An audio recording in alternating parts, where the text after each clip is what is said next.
Have you ever sat down, watched every single YouTube growth tips video that you could find, you implemented everything they told you to do, and you still felt like every single upload really was just like a coin flip? Like, you're doing the work, you're showing up, but you genuinely have no idea if this next video is gonna get 200 views or 200,000. No matter what, YouTube still feels like a guessing game for you. Well, that's not a you problem, that's a strategy problem.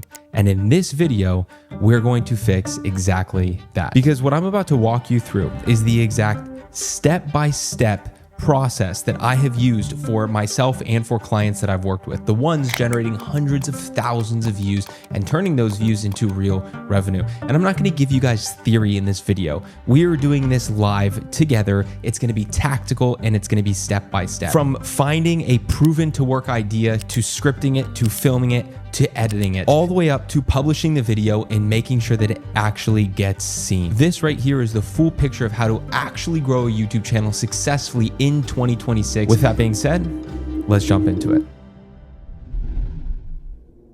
Now, I'm gonna keep this really short and really quick because I don't really wanna waste your time, especially on stuff that you can find anywhere. These are gonna be things that you absolutely have to understand though before we move forward. Otherwise, everything going forward, it won't really make sense. Now, the very first core thing that I want you to remember, at least understand in terms of this foundations phase, is that YouTube is not a watch platform.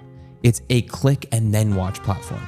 And that one sentence genuinely changes everything about how you should approach YouTube going forward, because it means that the most important thing that you make is not actually the video itself.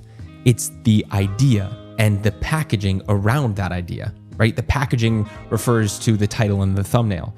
Those are the things that decide if anyone ever sees what you actually made or not. Now, the second core thing I want you to remember in terms of foundations is that the algorithm is not some robot that we need to bow down to and praise. I actually heard this from somebody named Ren Ritchie, who literally works at YouTube, and it's one of the cleanest, simplest ways that I've ever heard it explained. So YouTube is not some mysterious force that loves or hates you. All it is simply put, a system that watches what real humans click and watch. And it watches what those real humans are coming back for more of. Then that algorithm, based on that audience or human feedback, it then decides to show more of that to more of those types of people. That is literally how the algorithm works, just explained super simply. So if your video isn't performing, the algorithm isn't the problem. It's that the audience that it fed it to just didn't connect with it, which really leads me to the third and final foundational layer that I want to cover in this section before we move on. And that's talking about the three and the only three things that matter above all else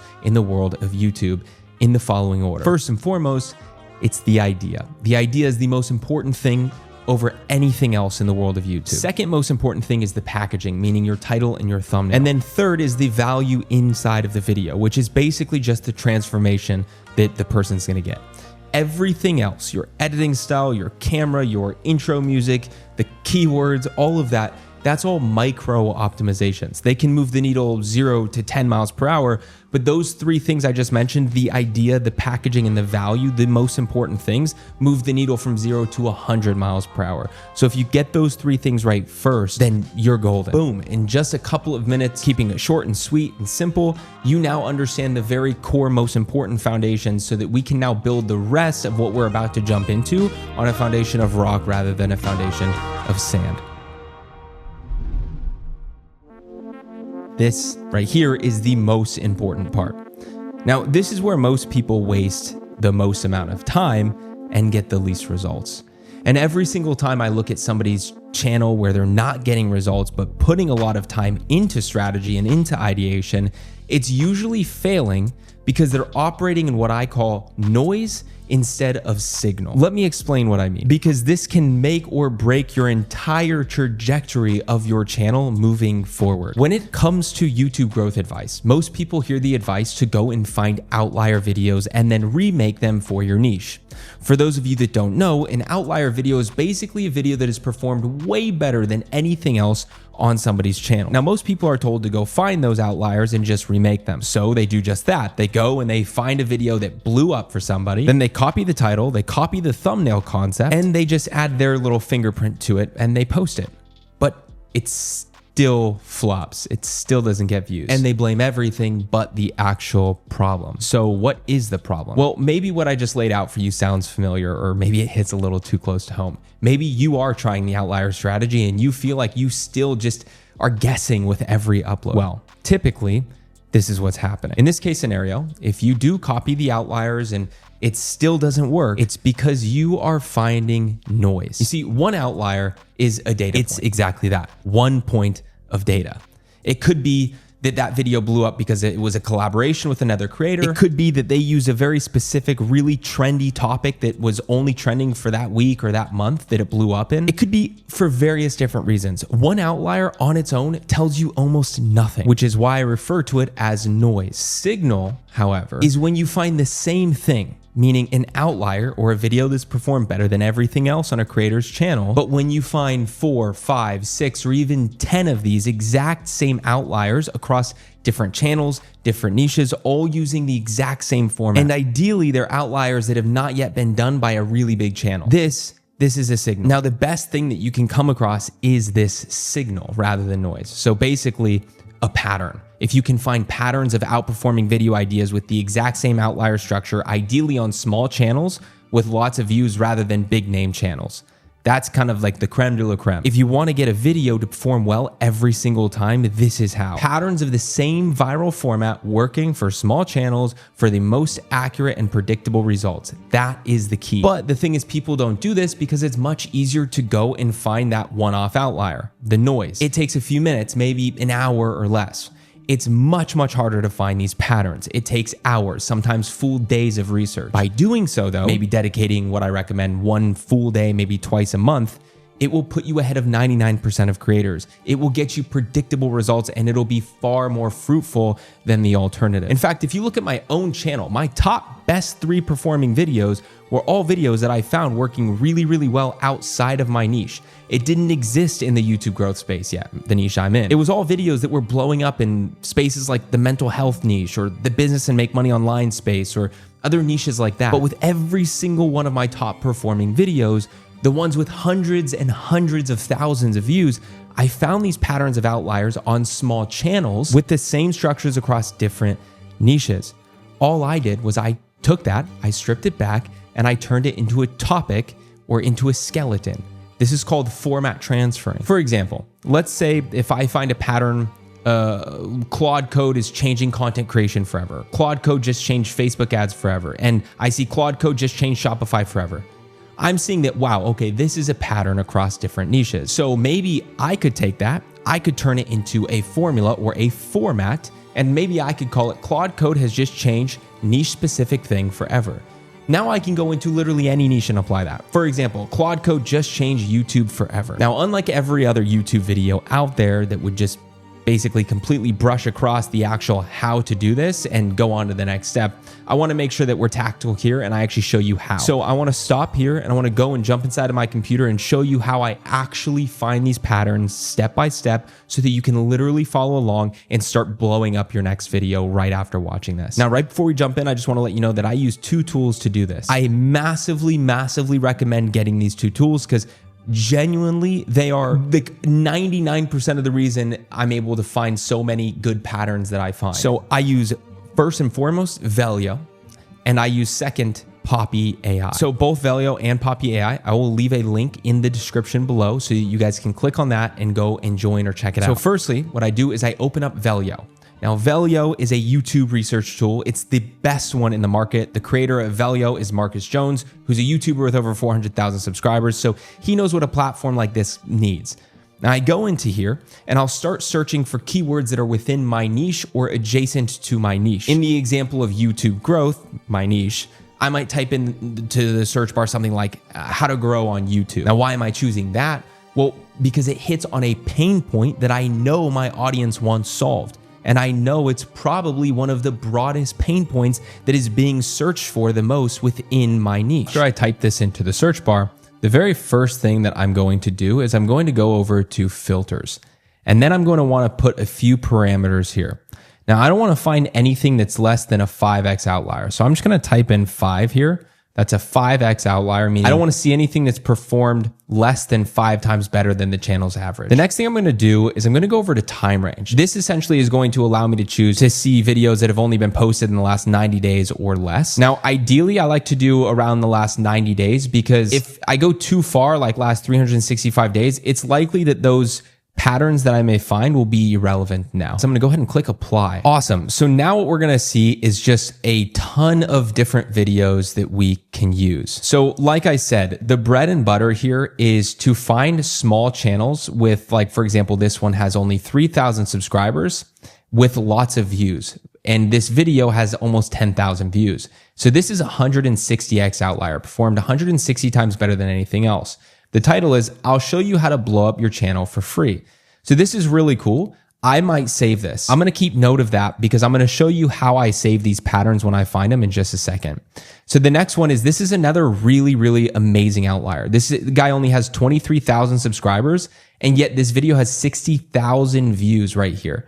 This is a 72x outlier. I used YouTube's own AI to solve the algorithm. It was brutal. So this is awesome. I would definitely take a look at this. I'd make sure I find patterns though. You see, what we're doing is we're just finding one-off outliers right now. Again, we do not want to, I would not take this and say, oh, cool, let me make this. I need to find a pattern first. I need to make sure that it's validated. So this is an example of, it's technically a good outlier, but I wouldn't really take note of it, because if you see here, they have 1.4 million subscribers. And the video has 243,000 views, which is really good, but they're a really big creator. So that means that everybody is going to see them do that and then try to do it afterward. I like to find really high performing videos on channels with really low subscribers. Or for example, Caleb, he's Logan Paul's YouTube strategist. He's also in my school community. He has 1.9 thousand subscribers, and this video got 98,000 views. Great job, Caleb. This is a 194x outlier. So this is something that I would probably take a look at as well. But here's the thing. Right now, we're just finding one-off outliers, right? How do we actually find the patterns? Because right now, it's just a lot of random stuff. Well, this is where the feature inside of Velio becomes awesome, called the Find Similar Videos. So when you hover over a video, you have this option called Find Similar Videos. And if you right-click it, I can open link in new tab. And this allows me to go down a rabbit hole. So let's say I really like this video right here, 3,000 subscribers, but 10,000 views, 160x outlier. I'm like, you know what? I want to see similar videos to this. I want to find patterns. So I'm going to right click to find similar videos. I'm going to click open link in new tab. So I'm going to scroll through here. I'm going to see if anything grabs my attention in terms of similar to this. And I don't see anything. I see some things with kind of a similar pattern like this, how to blow up a YouTube channel with one killer video. I'll show you how to blow up your YouTube channel. And then I blew up a faceless channel. Really, the only pattern that I'm seeing here is the word blow up. Like here, I blew up a YouTube channel, but I don't love, none of these are really strong outliers. I wouldn't dig any further into this. I would just call that a dead end. That's totally fine. So instead, what I'm going to do is go to this other one. I'm going to go find similar channel. So this one is, I use YouTube's own AI to solve the algorithm, but it was brutal. So I'm going to see if we could see anything else here. And it doesn't look like we do, but I've seen this come up 3 times already. So this has officially grabbed my interest. This video right here, this guy has 26,000 subscribers, but this video has 43,000 views. This was 9 days ago. So you know what? I'm going to go ahead and click into this. Claude AI plus YouTube equals $72,000 a month. So let's right click and to find similar videos, open link in new tab, and let's see what comes up now. So far we've kind of had 2 misses where we've tried to dig deeper into 2 videos, but there was no patterns that we could find. However, I think that we just struck gold. So right here, this is the outlier I found. Claude AI plus YouTube equals $72,000 a month. 9 days ago, he only has 26,000 subscribers, but it's 43,000 views. The next thing I see right here is this guy has 98,000 subscribers, almost 500,000 views. Claude Code plus YouTube equals $77,000 a month. The third video I see, this guy has only 898 subscribers, and this video got 82,000 views a month ago. Claude Code plus YouTube equals $14,000 a month. Anyone can do this. We just found a pattern. Okay, but what do I actually do when I find a pattern with Velio? Well, that's where the second tool I mentioned comes in, Poppy AI. And Poppy AI, for context, is one of the most powerful AI tools to date. It is next level, especially for creatives or anybody trying to grow a YouTube channel predictably. Now, I have been using Poppy AI for over 3 years. I was one of the first people to join when they came out. Probably one of my most used AI tools, even outside of Claude or Claude Code. What's really cool is it's like all of my favorite tools just put together in one. It's like a Miro board or like a Figma FigJam kind of whiteboard feel. And all of my favorite large language models like ChatGPT or Claude, all of it put together in one tool. It can literally watch a YouTube video, listen to a voice note, and analyze any image, any link, any document. It can do it all at once. So you can imagine how crazy the use cases could get for YouTube. Starting with and going back to the question I originally asked, when I'm in Velio and I actually find these patterns, well, what do I do with them? So I come up here and click on new board. I'll come up here to the top and just name it. So for this, I'm going to call it YouTube data gathering. Then what I'm going to do is I am literally just going to go back into Velio and I'm going to right click on the videos that I found as a pattern. I'm going to copy link address. I'm going to go back into Poppy AI and just click Command V and paste it in. Poppy AI is so flippin' awesome because it can watch, read, transcribe, and paste in any video from YouTube. It is so sick. What's really cool too about Poppy AI is when I put a video in here, they have this new feature called Discover Content. I can click on outliers and it will show me all of the outliers from this guy's channel over here in the sidebar, which is absolutely epic. For now, what I'm going to do though is go back into Velio. I'm going to grab all of these videos that we found. So Claude Code, so right click, copy the link, paste it into Poppy AI, and I'm going to do the same thing for the third one. Okay, so I actually ended up finding two more as I was pasting these in. Now, the next thing I'm going to want to do, because you might be like, okay, well, what the heck do we do now? We want to come over to all of these tool options on the left-hand side. We want to go over and click on this bottom folder called group to create a new group. Now I am going to name this video pattern 1. Perfect. And then when that group is created, and I like to think about groups in Poppy AI as almost like brains or folders. I'm going to go ahead and I'm just going to drag and drop the videos into this group or folder. And when it's inside, you will see this little icon on the top right showing that it has been pinned inside of this folder or group. So I'm going to do this with all of these videos here. I'm going to go ahead and just drag and drop these into this group. Now what we want to do is we want to come back to this toolbar over here and we want to click on AI chat. And what this is going to do is it's going to give us an AI chat. Inside of this chat, we have a few different things. We have different tools, so it could do deep research. And over here, we have the different models. So we can use any GPT model or any Claude model, which is really cool. It even has access to Nano Banana, so it can do image generation as well. What's even cooler is it has a lot of connections. So I can connect this to Notion, to my Claude account. I can connect it to my Higgs field, you name it. It's really, really cool. It can connect to a lot of things. So it literally kind of makes it like the end all be all. Like I don't need to leave Poppy. I can do everything in here.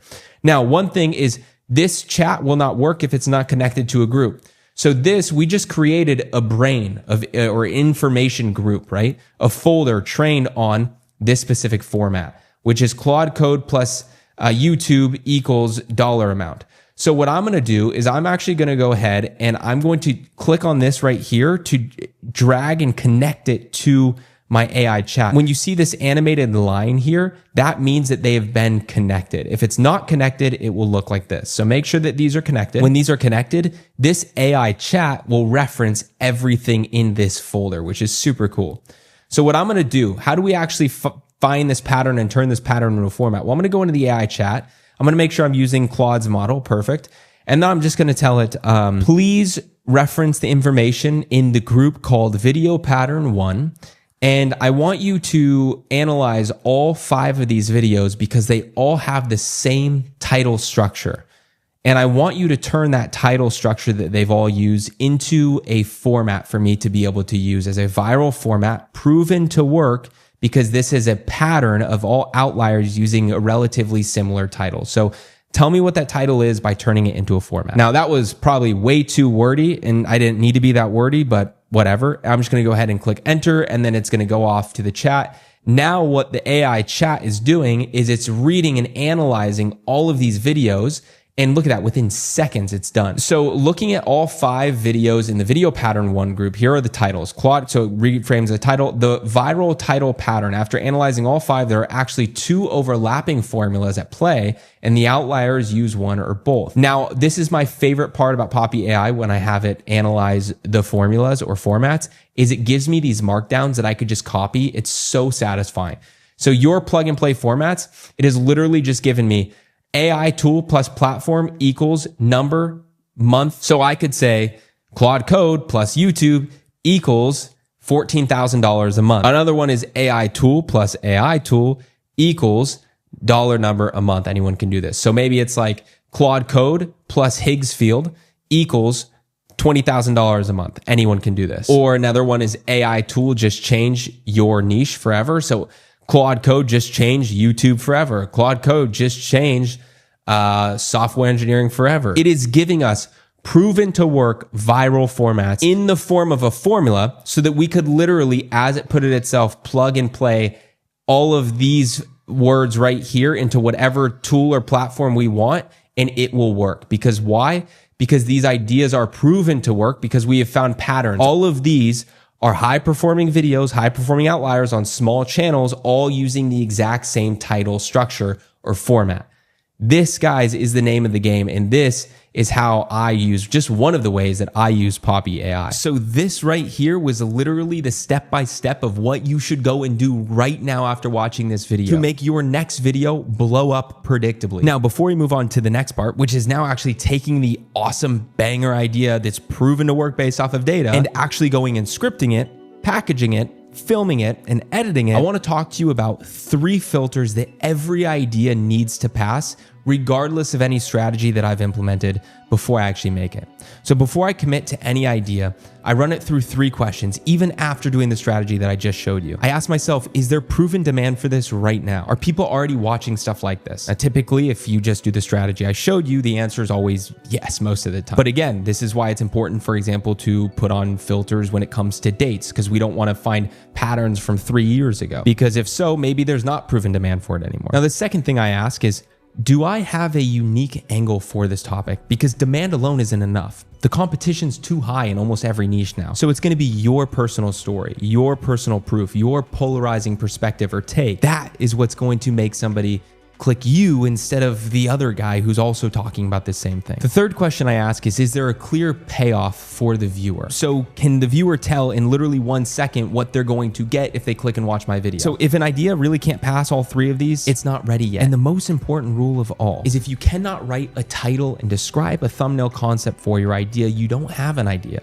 You have a topic. You should always be packaging it first, always. Before you script, before you film, before you do anything else, the packaging, title and thumbnail should always come first. And the way I come up with packaging that is the most optimized way in order for it to ideally perform as well as possible is I just go into those patterns of outliers that we just found, those groups, if you will, and I'll either ask Poppy AI to find thumbnail patterns for me because it could do that, or honestly, it's usually just faster to just use your eyes. What thumbnail patterns, if any, stick out to you based off of the patterns you found? For example, this pattern right here, it's literally a group of high-performing video ideas with the exact same topic.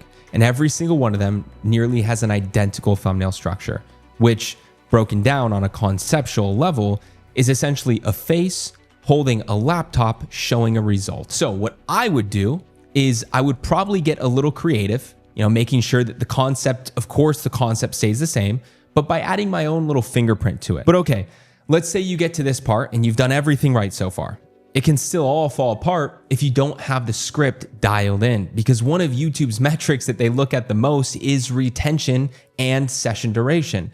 I mean, think about it, guys. YouTube's a business and they have business goals. Their bottom line, their profit, it lives in making as many people stay and watch videos on their platform for as long as humanly possible. So if your retention is high, meaning you're keeping people watching for longer, and if after your videos, through some strategies that we'll talk about a little bit later, you can get people to go and watch more videos, meaning session duration, then YouTube will push your content way more. I mean, you can have everything super dialed in, but if you don't keep people's attention, YouTube will not prioritize pushing your videos. It's plain and simple. So let's talk about how to write a retention optimized script in order to hold attention.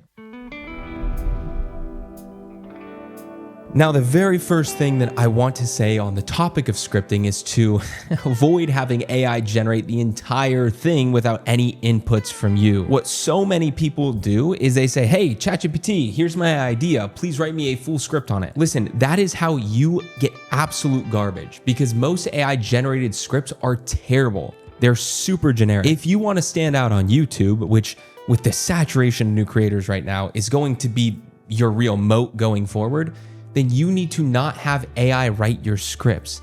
Everybody's using AI to write their scripts, and it's giving everybody the same generic garbage scripts. So to stand out and not blend into the sea of sameness that exists in the creator economy right now or on YouTube, we need to avoid using AI to write our entire scripts without any contextual inputs. Because when you use AI to write your scripts, they all sound like a LinkedIn post got trapped inside of a YouTube video. They feel stiff, they feel generic, they feel forgettable. And most importantly, I can spot an AI written script 10 miles away, and so can other people as well. And if I wasn't clear enough as to why this is, it's because people are asking AI to do the thinking for them. The second you do that, you lose the one thing that makes your content actually work, which is your unique polarizing perspectives. However, I do love systems. I love buying back your time, and AI is 100% powerful enough to write scripts for us if we know how to speak to it, if we know how to give it the right inputs. So here's the rule going forward in this lesson. You are always the brains. Never let AI think for you. The tools are gonna be the execution layer. They're gonna do the grunt work, if you will. You need to be the one to give all of the inputs, the perspectives, the clarity, the context, being the brains, being the director, then allowing AI to take that context and just simply write it into a given structure that we will give it, by the way. So what is that structure that we should give AI in terms of how to best write scripts for us? Well, that's what we're going to cover right now. See, every single video that I write really follows the exact same skeleton or structure. And this is coming from somebody who is actively testing new structures across hundreds of videos, because at this point, across all of my channels, I've posted over 500 YouTube videos. I mean, let that sink in for a second. That's mental. And the structure that I keep coming back to time and time again, that's worked for me. Again, it may not be the best structure in the world, but it's the one that continuously works for me, is a hook. Following the hook is a setup, then a rehook, then creating a curiosity loop, and then having the main points afterwards. And then at the end, having a call to action. Now, of course, there are some nuances, and depending on what your goals are with YouTube, if you're trying to build a business or not, I'll alter this structure slightly. But overall, broadly speaking, it really stays roughly the same. Now, when it comes to a hook, I like to keep this really simple. I think most people overcomplicate it in this space. Now, we want to do a couple of things with the hook. We first want to engage the viewer. We then want them to understand that the perception of what they thought this video was when they saw our title and our thumbnail and decided to click on it, that is correct, matching viewer expectations. And then in the setup, we want to continue to match viewer expectations. We want to make it extremely clear that, hey, you who just clicked on this video, yes, this is what you think it is, so stick around and watch. So for the hook, I really break it up into like 3 different things. I think of it like a question hook, a story hook, and a statement hook. These are like the different types of hooks. Now, I got these 3 archetypes of hooks from a creator named Ed Lawrence a few years back, and I think it's one of the best hook structures that I've ever heard, or ways to think about a hook. So shout out to him. Now, the question hook, it's super simple. It's exactly what it sounds like. You open the video with a painful question. In fact, that's exactly what I did in this video. At the start of this video, I basically said, if you recall correctly, I said, do you feel like no matter how many videos you watch on how to grow on YouTube, no matter how many strategies you implement, it still feels like you're guessing every single time you post? See, that was a painful and relatable question hook. Now, you also have the statement hook, which is where you open with a strong statement. In fact, let's take a look at this guy's hook. I was scrolling through YouTube while I was putting my son to sleep earlier, and I listened to this guy's hook and I was like, you know what? That is such a good statement hook. So I wanted to add it in this video. So let's check out his statement hook. I love how quick it is too. These are the 3 phases of losing belly fat. And most men get stuck right here at phase 2. Finally, you have a story hook, which is not really applicable to every format or style. So for example, vlogs, they do the story hook a lot. It's where they basically open the video cold open with the moment of the entire video that has the most conflict or kind of the most stakes in it.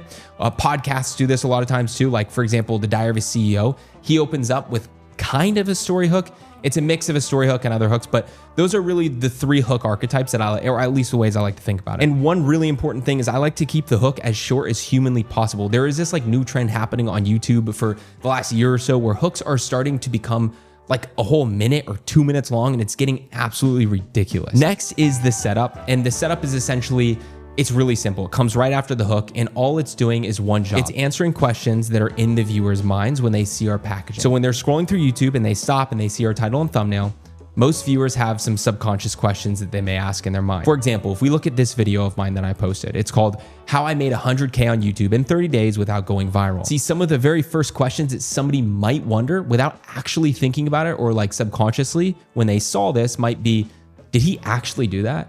Or what is the blueprint? What's the formula, the strategy that he used to do that? And is it doable? Can I do that as well? Is he going to give me the full framework? Right? These are all subconscious questions that may go through somebody's mind just by seeing the title and the thumbnail. So in the setup, all I want to do, which goes right after the hook, is just answer those questions. So after my hook, I would instantly say something like, all right, guys, I'm about to walk you through the exact step-by-step blueprint of how I actually hit $100,000 in 30 days without going viral. I'm going to give you the complete A to Z formula and strategy that I use to do so because it's way more doable than most people think it is.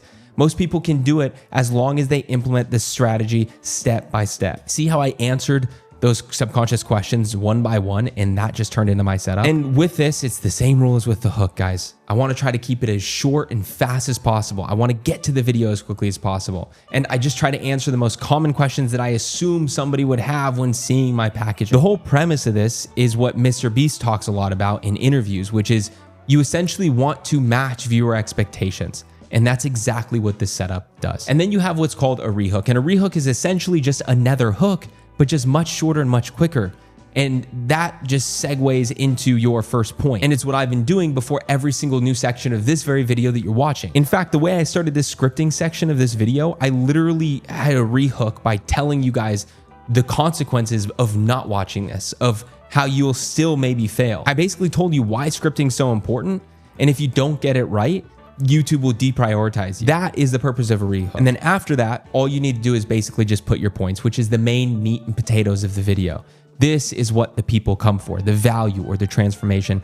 And don't be so hard on yourself with this. A transformation doesn't need to be a life-changing event. You don't need to give away a novel's worth of value. When people go and watch the world's biggest YouTuber, Mr. Beast, the perceived value that they expect is to just be entertained. His value proposition of every video that gets hundreds of millions of views is simply put, you are bored and now you're entertained.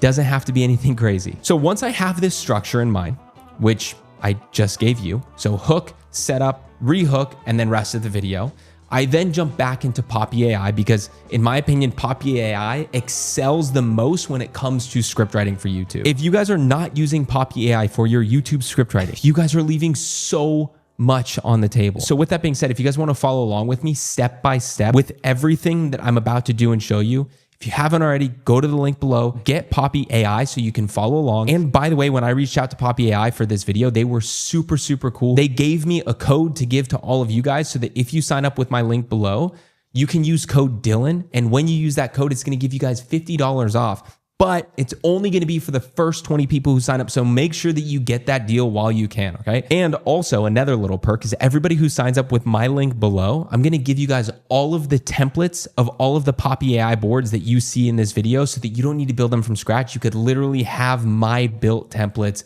pre-populated when you go into your account. Cool. So when I go into Poppy AI, I do a few things. So when I come into Poppy AI specifically for script writing, I do a few different things, which by the way, they have a pre-built template right here that you could just click on for viral YouTube scripts. So that's cool. Or you can use the one that we're about to build together. So the first thing I'm going to do is create a few different boards or groups. So I'm going to go ahead and click on this folder icon down here, and I'm going to call this one script writing rules and best practices. Now there's a few things that I want to populate in here in order for it to make sure it gives me a really good output. Like for example, I want to make sure that it doesn't write the scripts like AI, and I want to make sure it doesn't use AI jargon or any of that nonsense. So luckily I have a script writing skill already trained on this that you guys can get when you use my link below to get Poppy AI. You're going to get all these templates with everything inside. So I'm just going to go ahead. I drag and drop this skill inside, and essentially what this scripting skill that I've trained is, it's trained to avoid the typical AI writing that we so frequently see that makes AI sound AI. So this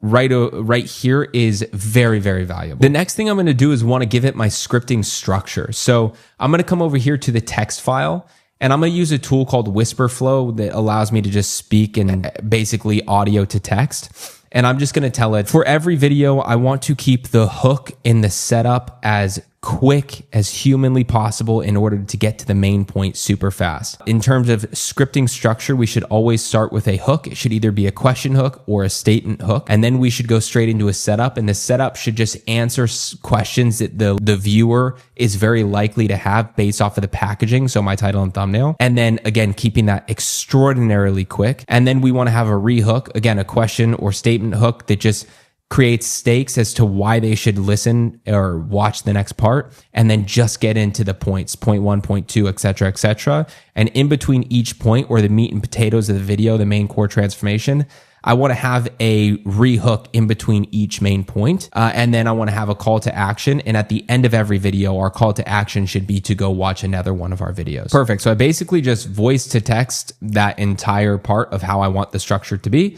I'm going to go ahead and drag and drop that text block into this group. So now script writing rules and best practices is good to go. So now it knows the rules that I want it to follow, because by the way, this scripting skill, this is an MD file, which is a markdown file, and it's like 10 pages long of exactly how to write scripts. So we have a scripting skill and we have a scripting format in here. So we're ready to rock and roll here. The next thing I'm going to do is create another group, and I'm going to call this script context. Okay, so I'm going to go ahead and drag this below, and this is where I'm going to drag another text file, but I'm basically just going to give it context on the script that I'm writing. So what I would do is, in this example, if I'm making a video about, how to grow on YouTube and I want it to write the script for me, I'm going to give it my polarizing perspectives. So I might tell it, just as an example, for point one, when we talk about, I want to talk about strategy. And when we talk about strategy, I don't want to just talk about your generic outliers like AI would probably have me do, or like most people talk about. I want to talk about something called, that I frequently teach, called signal versus noise. And I want to talk about how to find signal instead of noise, and what the difference between noise and signal is. And then what I would do is I would basically go and explain it in depth of what that is. Now I'm using a tool called Whisper Flow. Again, I'll put a link below if you guys want to check it out. And it allows me to just click a button, say the words, and then it has AI clean it up. And basically it's voice to text. That's what it is. Typically what I do, guys, is spend around 5 to 10 minutes just speaking to the computer, to the text block, using Whisper Flow, giving it as much context as possible. I like for the script to have roughly around 3 full pages of context, the equivalent of 3 full pages of context. And what I'm doing is I'm just telling it like how I want the video to be, what I want to talk about, my specific points, just stuff like that. Now, obviously this would be forever if I go through and do that, but I hope that that example is helpful. And then when this is filled with the equivalent of 3 to 5 plus pages of context of how I want the video, my polarizing perspectives on the specific topic, my specific take, my unique strategies, all of that for this specific idea I'm writing a script for. When that's done, I'll drag and drop it into here. So now it has the context of the script that I want it to write for me. Then the next thing I'm going to do is I'm going to create another group, and I'm going to call it My Voice. Now inside of here, what I'm going to do is I'm going to go over to my YouTube channel. And when I get to my YouTube channel, I'm just going to grab the link to some of my, maybe 3 or 4 of my YouTube videos. And I'm going to go ahead and paste them into Poppy AI. And I'm going to drag and drop them into this group called My Voice. Cool. The reason I do this is because Poppy AI can not only watch, but also read and transcribe your YouTube videos. So if I give it 4 of my YouTube videos, especially because my YouTube videos are in between like 10 minutes to an hour long, well, it's going to know exactly my favorite words that I like to use. It's going to know that I say dude a lot. It's going to know that I say gnarly and bro a lot. I'm from California. It's going to know exactly my unique way of talking. It's going to know exactly how I speak, or my voice. And once I have these 3 groups created, I'm going to want to go ahead and get this AI chat. And I'm going to want to make sure that I connect all of these groups to this AI chat. And once these are connected, I want to make sure that Claude is the model that we're using. Perfect. And then we're literally just going to ask it to write our script. I always remind it to make sure that it pulls only from the groups that we've created, and then I tell it to go ahead and write the script. So an example of this would be as follows. I might say, hey, Poppy AI, could you please go and reference the groups that I've created? So script writing rules and best practices for exactly how I like the script to be structured and the rules that I want you to follow. Please reference the group called script context in order to not go off and do any thinking of your own, but make sure that anytime you write anything on this script, you're pulling from my perspectives and my thinking, which all live inside of that group. And then thirdly, please reference the group called My Voice, which has 4 different videos all transcribed inside of Poppy AI already for you. And that way you can know exactly how I like to speak and the way the words I use and basically my voice. Please use and reference all 3 of these to write me a absolute banger, optimized for virality script for my YouTube video idea X, Y, and Z. And obviously I would put my actual YouTube video idea. And then boom, with a prompt like that, I would just go ahead and click submit and it would literally write the script for me and it would be banger. If you're unsure as to whether that would be banger or not, well, like literally 99% of the scripts for the channel that you're watching this video on, they were pretty much all written with Poppy AI using this exact same structure. So when I use Poppy AI to do exactly what I just showed you, you get the best of both worlds. You save so much time and you probably get a way higher quality script because listen, let's be real, most of us aren't actually professional copywriters probably, and we're not selling our brains away to AI. With Poppy AI, it isn't thinking for me. What it's doing is creating a great home base for me to give all of the data and organize it really nicely and beautifully, and then connect it all to the AI with all of the context that I've given it, all of the brain power that I've given it. All Poppy AI is doing is it's doing the heavy lifting for me. It does the grunt work for me, and it actually goes and writes the script for me. It restructures my context that I give it, and the output sounds like me because the inputs came from me. Now, the reason I use Poppy AI over doing this just straight up in Claude or anything similar is because most large language models like Claude or ChatGPT have something called context dilution, which essentially means that if you give it too much information within one terminal chat, then it starts to hallucinate or break down, and the quality of that output gets worse and worse. The same thing happens when you use one AI chat for a long period of time. The more you use it, the dumber it gets, basically. The more it starts to hallucinate. But with Poppy AI, that doesn't happen because of the nature of how this is built and structured. Okay, so now we have the script ready and it's written, but now comes the scary part for a lot of people: getting on camera and filming. So in this section, I'm going to keep it pretty basic, simple, and also pretty high level and broad because I know that many of you are going to be using completely different cameras from completely different brands. And if I get too specific, it may not really be completely applicable to you. And I don't want that to be the case. So let me keep this focused on principles so that no matter your camera, it's applicable. Now, everything I'm about to tell you is coming from somebody who has spent, sadly, over $15,000 on camera gear over the span of my career. And I can tell you with full confidence, most of it was unnecessary. Now, let's start with the camera itself because a lot of people are so focused on the best camera they should buy.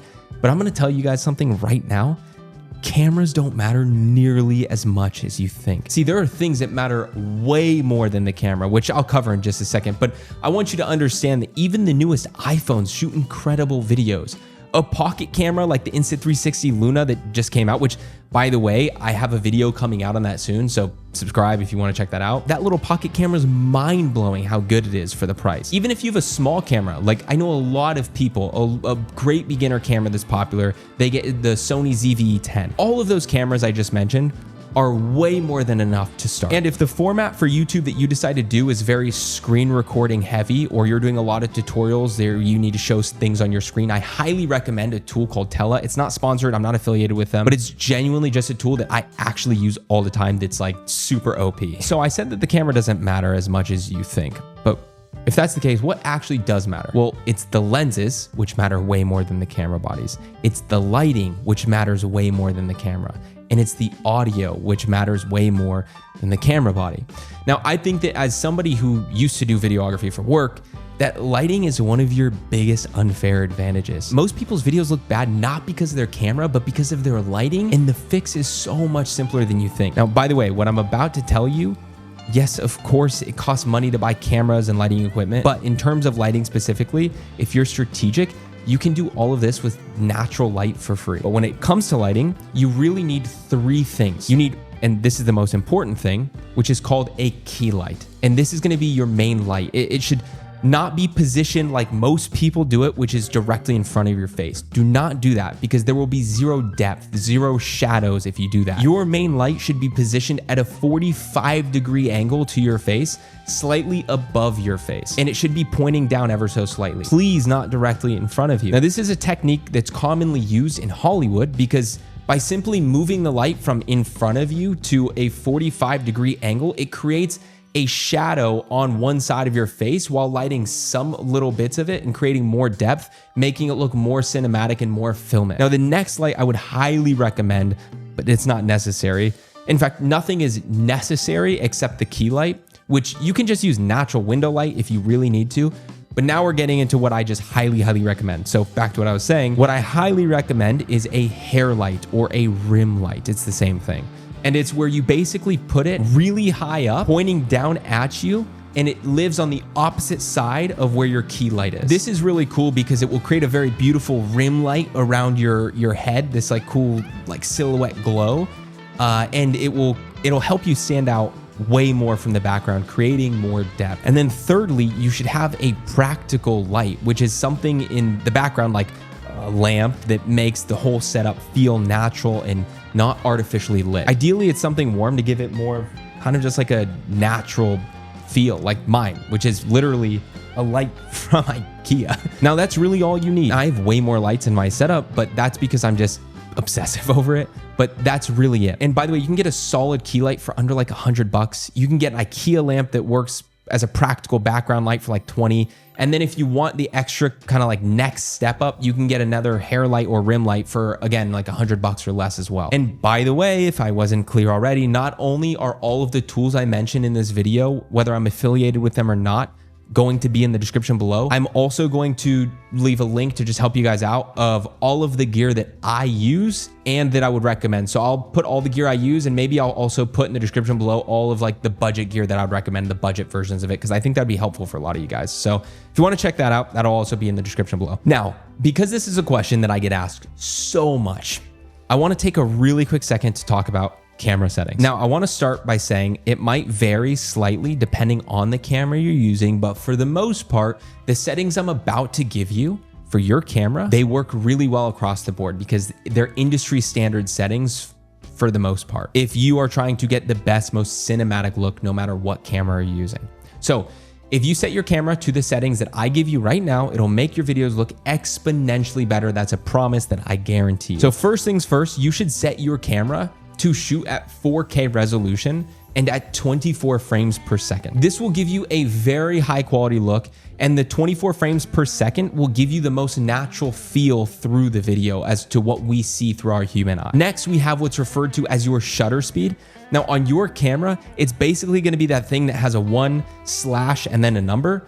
That's your shutter speed. What you should be doing is if you're shooting at 20 frames per second, you should just double that. In fact, whatever frame rate you're shooting at, just double that, and that's what your shutter speed should be. So if I'm shooting at 24 frames per second, what's double that? It's 1/50. So I should have my shutter speed set at 1/50. What this does is it's gonna give me the most natural motion blur. So if I do this, it's gonna be the exact type of blur that I would naturally see from my human eye if you were sitting in front of it. And then the third setting that you have is ISO. And ISO is basically the amount of artificial light that your camera can let in or let out. Now, every single camera has something called native ISO. And if you set your ISO to that native level, then it will give you the most clean, sharpest, beautiful, high quality look out of that camera. Now, I'm shooting right now on a Sony camera, and with this particular model I'm shooting with, the native ISO is 800. And it may be different for the camera you're using. All you need to do though is go into ChatGPT, type in the camera model you have, and then ask it, what is the native ISO for your camera? And then just set it to that. If you guys don't know how to change these settings, again, ask ChatGPT how to change settings for your specific camera based off of what I just told you, because these settings are going to give you hands down the best quality and most cinematic natural look possible. And then we have to talk about using the actual camera, because there is something called composition that nobody ever talks about for some reason, and it makes a world of difference. Now, I thought that people had just kind of like a natural intuition of what felt right when composing your shot. But every single time somebody sends me a video to review in my school community, I realize that, well, okay, they do not have a natural intuition for what good composition is. It's really, really simple. To make this super easy, just avoid too much head space, which is basically empty space above your head. You should also avoid too much negative or bottom space, which is showing too much of your body unnecessarily. And another thing is you should always be incredibly intentional to everything that is in your frame. Then a super, super easy hack is to just go into your camera, because every camera has this feature, even your iPhone, and turn on what's called the rule of thirds grid. It's basically gonna give you a grid line to be able to look at, and you're gonna wanna use this grid to help you compose a better shot. Now, my recommendation is the same as what the industry standard is in terms of composition, which is to typically keep the subject's eye line lined up with the very top horizontal line, leaving a small amount of headroom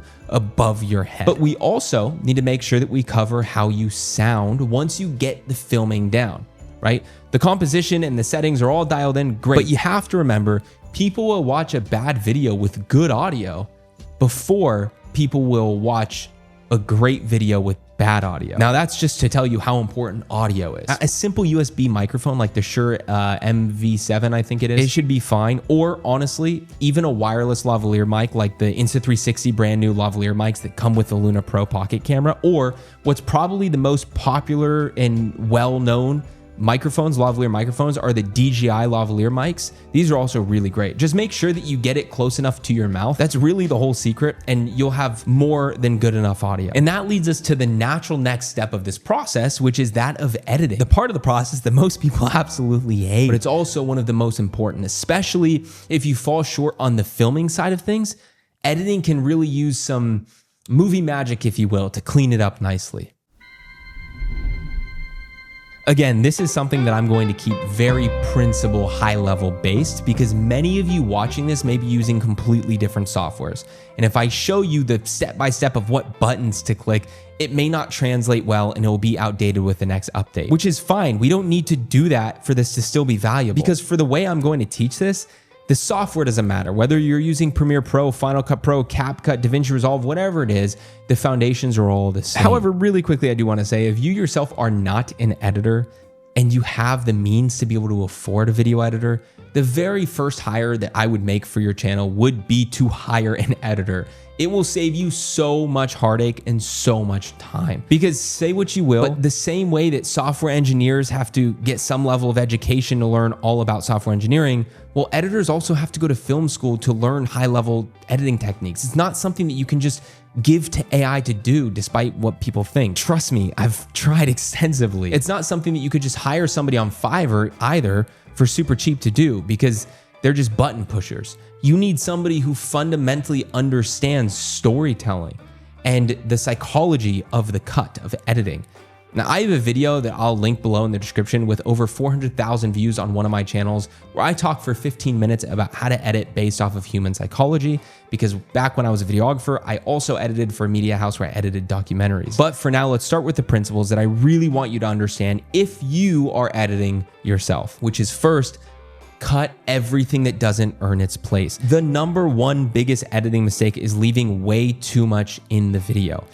Every pause that's too long, every filler word, every single moment where there's like nothing happening is where people leave. That is where it starts to feel disjointed.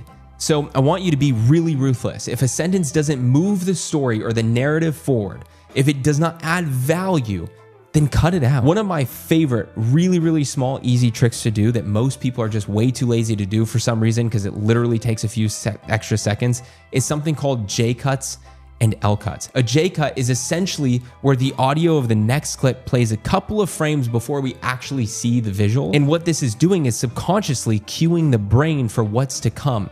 So we hear the audio of the next cut before we see the cut actually happen. So that when we do see the cut happen, because we heard the audio first, the cut is way less jarring. It feels natural, it feels intentional. Now, the next thing, really important, is pacing and flow, because pacing and flow are everything in editing.